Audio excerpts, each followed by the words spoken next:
Assalamualaikum warahmatullahi wabarakatuh. Perkenalkan, nama saya Putri Setiatiasna, NPM 085, serta Sipa Paujia, NPM 51. Kami berdua adalah perwakilan dari kelompok 4 yang akan mempresentasikan materi tentang antitrombotik, antikoagulen, dan trombolitik. Sebelumnya, saya akan memperkenalkan teman-teman saya di kelompok 4, yaitu Khalifatul Ulum NPM 45, Rika Valensi NPM 49, Sipa Paujia NPM 51, Diba Masyrofa NPM 65, Dila Khairul Nisa NPM 66, Gita Kurniawati NPM 70, Regita Nailufar NPM 78, Syifa Dwiandini NPM 82, Tintia Rafika Putri NPM 83, dan Putri Setiatiasna NPM 85. Yang pertama, di sini saya akan menjelaskan tentang patofisiologinya. Terbentuk pada aliran darah terhambat, sinus vena besar, dan kantung ujung katup vena. Pembentukan, perkembangan, dan disolusi trombus vena menggambarkan keseimbangan antara efek rangsangan trombogenik dan berbagai mekanisme protektif. Kerusakan vaskular memberikan kontribusi terhadap pertumbuhan trombosis vena melalui trauma langsung atau melalui aktivasi sel endotel secara sitokinisasi yang dilepaskan dari hasil cedera jaringan dan inflamasi. Koagulasi darah dapat diaktifkan melalui rangsangan intravaskular atau oleh sitokinin. Sitokinin merangsang sel endotel untuk mensintesis faktor jaringan dan plasminogen aktivator inhibitor 1, reduksi trombodulin, membalikan kemampuan protektif endotel yang normal. Bila trombin terletak pada trombodulin, kemampuan memecah fibrinogen menurun. Kemampuan mengaktifasi antikoagulan, protein C meningkat. Selanjutnya, etiologi. Yang pertama, faktor demografi atau lingkungan, seperti usia tua, imobilitas yang lama. Kedua, kelainan patologi, seperti trauma, hiperkoagulabilitas kongenital, antiphospholipid syndrome, vena varikosa ekstremitas bawah, obesitas, riwayat treombolin vena, dan keganasan. Ketiga, kehamilan. Keempat, tindakan bedah. Kelima, obat-obatan seperti kontrasepsi hormonal dan kortikosteroid. Dan yang keenam, idiopatik atau penyakit parah namun tidak diketahui penyebabnya. Selanjutnya yaitu simptom. Pertama, tungkai yang mengalami DVT terasa hangat. Kedua, nyeri yang semakin memburuk saat menekuk kaki. Ketiga, bengkak pada salah satu tungkai, terutama di betis. Keempat, kram yang biasanya bermula di betis, terutama di malam hari. Kelima, perubahan warna kaki menjadi pucat, merah, atau lebih gelap. Selanjutnya, klasifikasi obat, antitrombotik, antikoagulen, dan trombolitik. Antitrombotik ada seperti aspirin, tiklopidin, clopidogrel, dan dipiridamol.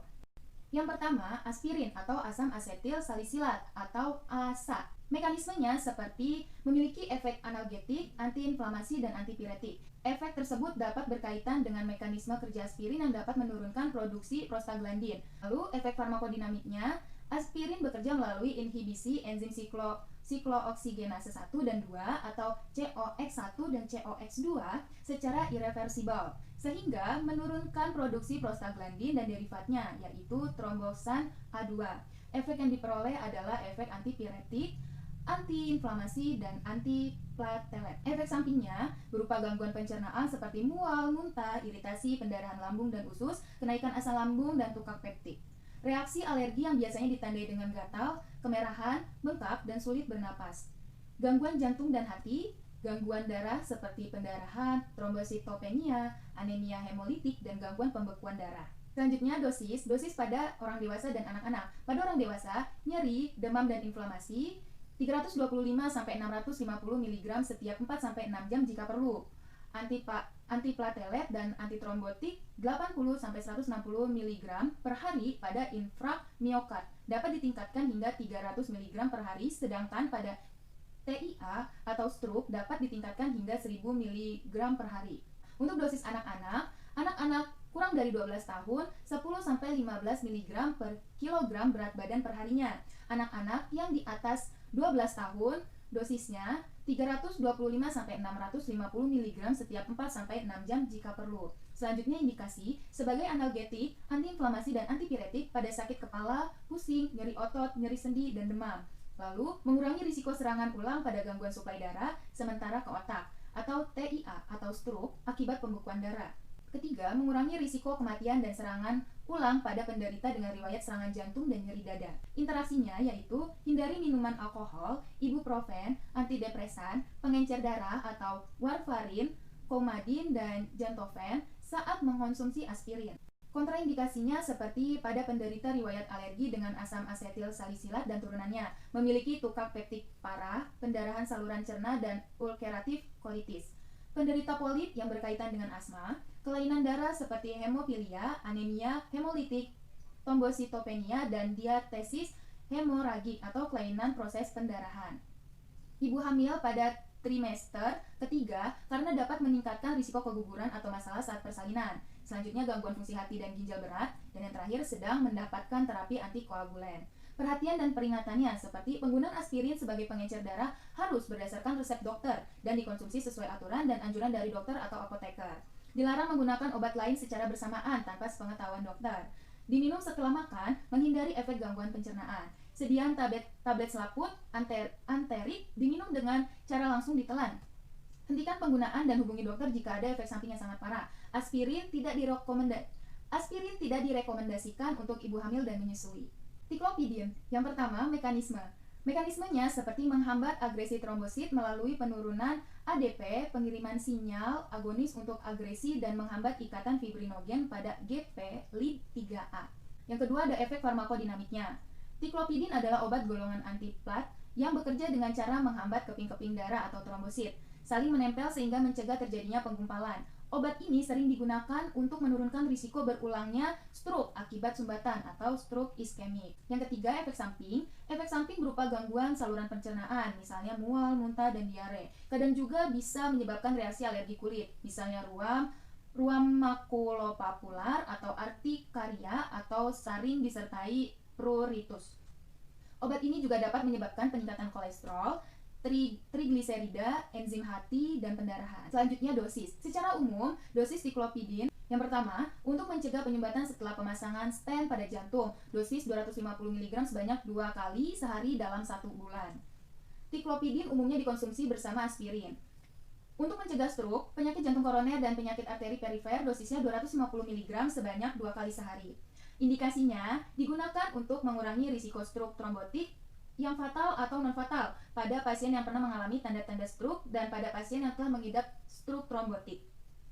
Kontraindikasi untuk pasien dengan gangguan hematopoietik seperti leukopenia, trombositopenia, dan agranulositosis atau memiliki riwayat anemia, TTP, atau aplastik. Jangan menggunakan obat ini untuk pasien yang memiliki riwayat alergi obat tiklopidin. Kontraindikasi untuk pasien stroke hemoragik akut, pasien dengan gangguan hati parah. Kontraindikasi untuk pasien yang memiliki kelainan hemostatik atau perdarahan Kontraindikasi untuk pasien yang memiliki kelainan hemostatik atau perdarahan patologis aktif atau seperti pendarahan ulkuspeptik atau perdarahan intrakranial. Perhatian pada obat tiklopidin. Yang pertama, obat ini bisa menurunkan kemampuan sumsum tulang untuk membuat sel darah yang dibutuhkan tubuh. Penurunan jumlah sel darah putih atau platelet dapat terjadi terutama 3 bulan pertama pengobatan. Kedua, tiklopidin harus digunakan secara hati-hati pada pasien yang beresiko mengalami perdarahan akibat trauma, operasi, atau kondisi patologis. Sebaiknya penggunaan obat ini harus dihentikan 10-14 hari sebelum operasi. Ketiga, tidak diketahui apakah obat ini diekskresikan dalam susu manusia. Karena banyak obat diekskresikan dalam susu manusia, sebaiknya penggunaan obat tiklopidin untuk ibu menyusui harus dipertimbangkannya dengan sangat matang. Obat ini harus digunakan secara hati-hati pada pasien yang memiliki lesi dengan kecenderungan berdarah seperti bisul. Selanjutnya, klasifikasi obat clopidogrel. Mekanismenya seperti menghambat pelepasan ADP yang berperan dalam proses agresi trombosit. Efek farmakodinamiknya, derivat tinopiridin yang lebih baru bekerja dengan aktivitas kompleks glikoprotein 1B atau 2A oleh ADP dan menghambat agresi trombosit secara efektif. Clopidogrel mempunyai efek samping lebih sedikit daripada tiklopidin. Lalu selanjutnya efek samping seperti diare, mudah mengalami memar, pendarahan yang sulit berhenti, gangguan pencernaan, dan nyeri perut. Lalu kontraindikasi, hipersensitivitas, perdarahan aktif seperti ulkuspeptikum atau perdarahan intrakranial, kehamilan dan ibu menyusui. Selanjutnya interaksi, penghambat CYP2C19 seperti omeprazol, esomeprazol, carbamazepin, tiklopidin, variconazol, dan fluvosamin, obat antiinflamasi nonsteroid, antikoagulan atau antiplatelet termasuk aspirin. Perhatiannya, hati-hati digunakan pada pasien dengan risiko terjadinya pendarahan seperti pada keadaan trauma, pembedahan, atau keadaan patologi lainnya. Penggunaan bersamaan dengan obat yang meningkatkan risiko pendarahan. Pada pasien yang akan menjalani pembedahan dan tidak diperlukan efek antiplatelet, clopidogrel dihentikan 7 hari sebelumnya. Hati-hati digunakan pada pasien dengan kegagalan fungsi hati, kegagalan fungsi ginjal, dan kehamilan. Selanjutnya, klasifikasi golongan obat terakhir pada antitrombotik yaitu dipiridamol. Dipiridamol adalah obat vasodilator yang menghambat agresi trombosit. Mekanisme kerja. Yang pertama, memperkuat kerja penghambatan agregasi yang dimiliki adenosin dan prostaglandin E. Di samping itu, menghambat fosfodiesterase trombosit, pembebasan mediator trombosit ditekan. Kedua, menghambat ambilan dan metabolisme adenosin oleh eritrosit dan sel endotel pembuluh darah. Dengan demikian, meningkatkan kadarnya dalam plasma. Adenosin menghambat fungsi trombosit dengan merangsang adenilat siklase dan merupakan vasodilator. Efek farmakodinamik.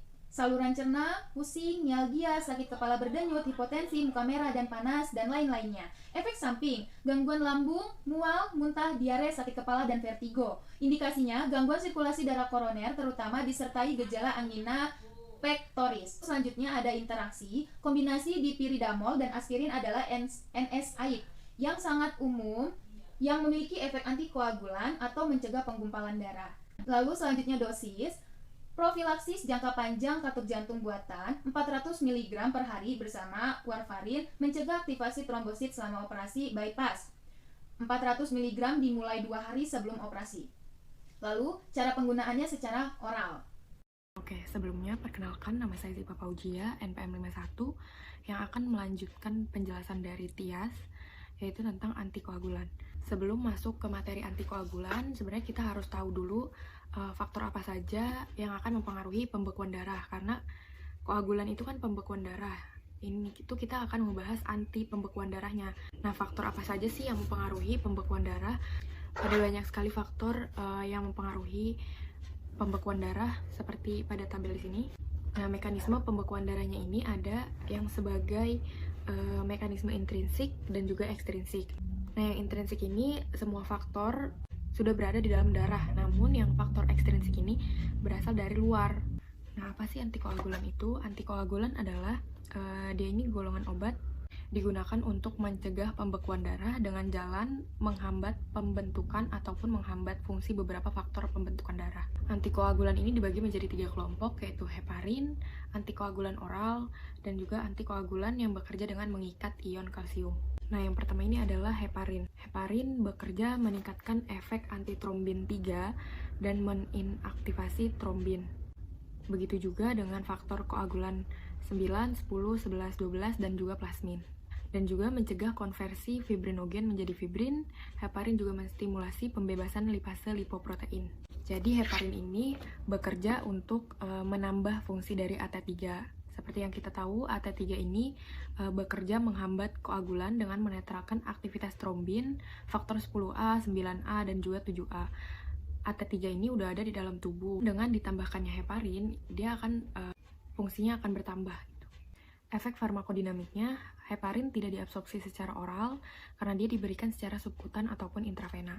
Pemberian secara subkutan itu bervariasi, mulai kerjanya lambat 1-2 jam. Sedangkan secara intravena kerjanya lebih cepat, puncaknya itu bisa mencapai dalam beberapa menit saja. Heparin dimetabolisme di dalam hati, dengan masa paruh yang berbeda-beda tergantung dosis yang digunakan. Efek samping dari heparin ini seperti nyeri, kemerahan, memar, sakit kepala, muntah darah, nyeri dada, pusing, dan lain-lain. Interaksi heparin dengan obat lain itu antikoagulan oral, contohnya seperti warfarin, lalu trombolitik, dextran, dan obat yang mempengaruhi fungsi platelet. Interaksi dengan makanan seperti teh hijau, bawang putih, ginkgo karena akan menambah aktivitas antiplatelet. Dosis yang diberikan itu dengan kondisi tromboemboli vena ataupun emboli arteri perifer. Dosis yang diberikan itu 75-80 unit per kilogram berat badan, kemudian 18 unit per kilogram berat badan per jamnya, atau 1000-2000 unit per jam, diberikan melalui injeksi intravena. Pada kondisi untuk pencegahan oklusi arteri koroner setelah terapi trombolitik pada serangan jantung, itu diberikan dosis 60 unit per kilogram berat badan, maksimalnya itu 4000 unit, diberikan melalui injeksi intravena. Untuk kondisi pencegahan tromboemboli vena pasca operasi, diberikan dosis 5.000 unit, diberikan 2 jam sebelum operasi, kemudian diberikan setiap 8-12 jam selama 7 hari. Indikasi heparin ini yaitu untuk sindrom koroner akut, atrial fibrilasi, dan trombosis vena dalam dan emboli paru. Kontraindikasinya itu hipersensitivitas terhadap heparin atau komponen lain dalam sediaan, semua gangguan pendarahan atau risiko perdarahan, gangguan koagulasi, hemofili, trombositopenia, penyakit hati berat, dan lain-lain. Perhatian dalam penggunaan heparin ini yaitu beritahu pada dokter ataupun apoteker jika terdapat alergi terhadap bahan-bahan dalam heparin tersebut. Heparin tidak direkomendasikan untuk wanita yang sedang mengalami periode menstruasi, dan jika mengalami efek samping yang lebih serius ataupun overdosis, segera hubungi dokter. Nah, selanjutnya ada warfarin. Warfarin ini bisa disebut sebagai antagonis vitamin K. Ini termasuk ke dalam golongan antikoagulan oral. Mekanisme kerja warfarin yaitu dengan cara menghambat sintesis vitamin K di hati, sehingga mempengaruhi faktor-faktor pembekuan 2, 7, 9, dan juga 10, dengan mengubah residu asam glutamat menjadi residu asam gamma karboksiglutamat.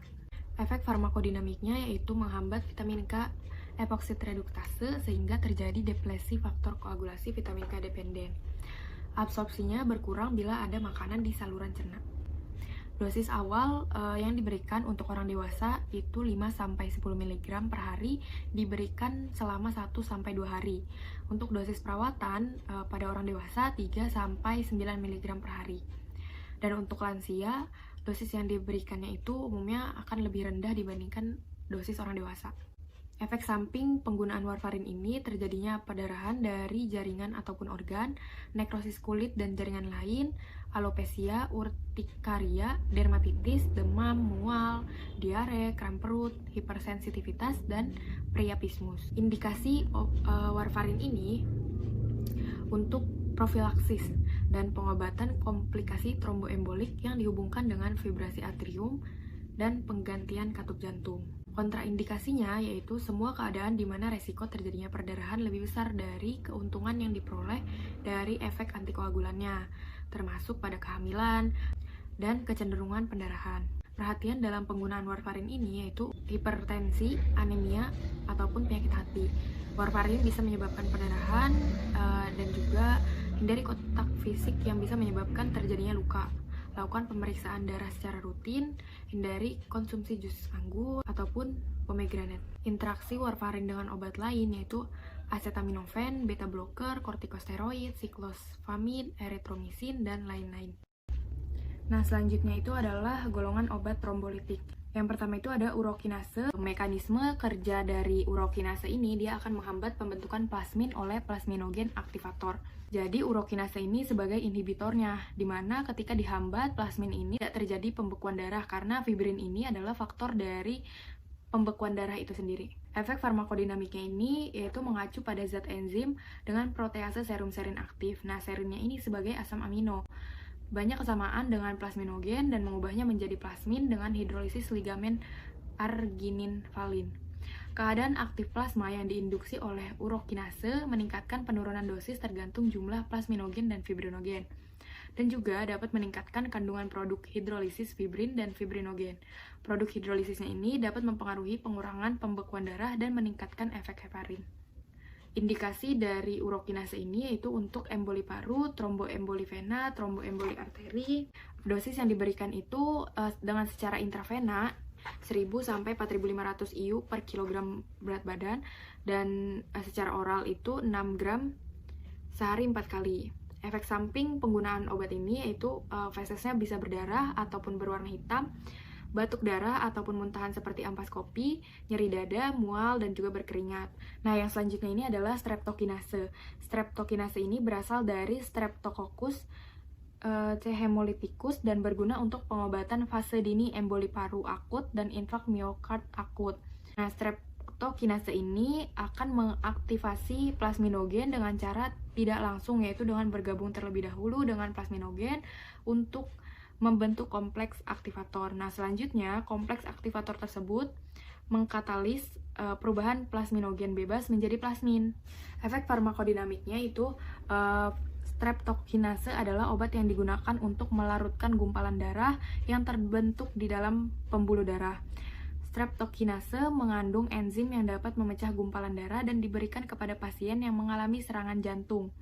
Selain itu, obat ini juga digunakan untuk mengatasi gumpalan darah di paru atau disebut dengan emboli paru dan juga tungkainya atau deep vein thrombosis.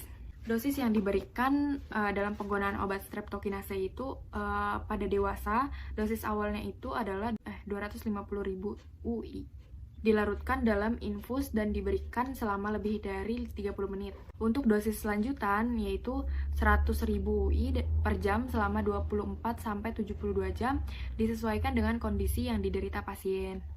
Tindakan pemantauan itu dilakukan dengan memeriksa waktu pembekuan darah. Nah, untuk anak-anak, dosis awalnya itu 2.500 sampai 4.000 UI per kilogram BB. Diberikan selama lebih dari 30 menit. Untuk dosis lanjutan yaitu 500 sampai 1.000 per jam hingga aliran darah kembali normal. Pengobatan dilakukan selama 3 hari. Tindakan pemantauan dengan memeriksakan waktu pembekuan darah. Efek samping dari penggunaan streptokinase ini yaitu demam, menggigil, sakit punggung, sakit perut, mual, muntah, aritmia, memar, dan lain-lain. Indikasinya yaitu mengandung enzim yang dapat memecah gumpalan darah dan diberikan kepada pasien yang mengalami serangan jantung. Kontraindikasinya itu jangan mengkonsumsi obat ini jika mempunyai kondisi medis yang meliputi seperti hipertensi berat, kehamilan, neoplasma cerebral, hipersensitivitas, persalinan, riwayat stroke, dan lain-lain.